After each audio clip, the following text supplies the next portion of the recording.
It's a huge blow to the Manmohan Singh government.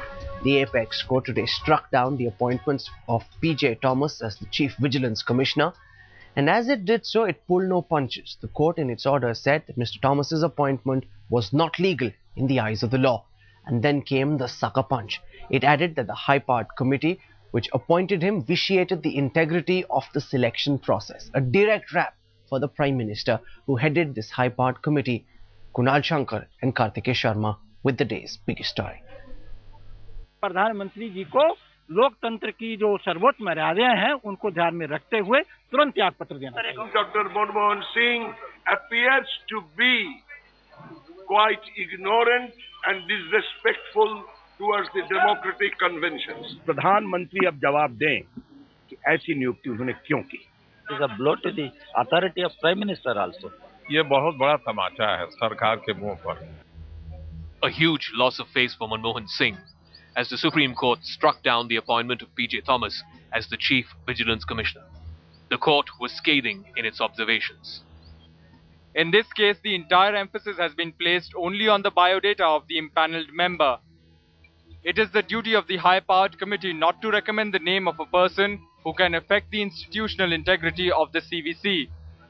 We declare that the recommendation made by the high-powered committee is non-est in law. A landmark judgment by the Supreme Court striking down the appointment of P.J. Thomas as Chief Vigilance Commissioner. What happens from now on is crucial because the Supreme Court says anybody, not just an IAS officer, with impeccable integrity can be appointed as the top anti-corruption officer.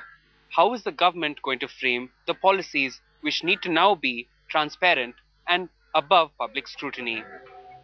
P.J. Thomas was appointed as CVC in September last year by a high-powered committee led by Dr. Manmohan Singh.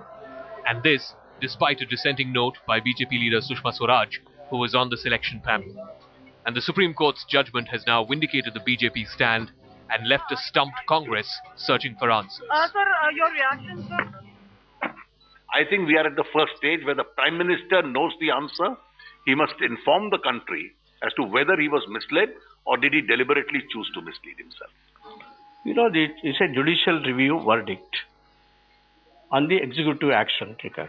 It is a question of a process failure or a governance failure. And you can't say for every system governance failure. This is a system governance failure.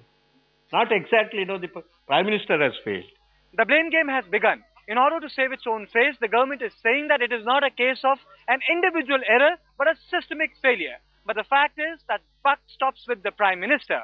But this incident has not only left the government embarrassed, but also politically isolated, as allies are refusing to defend the Congress party. With camera person Alok Bhatnagar and Bureau Inputs, criticises Sharma from Delhi for Headlines Today.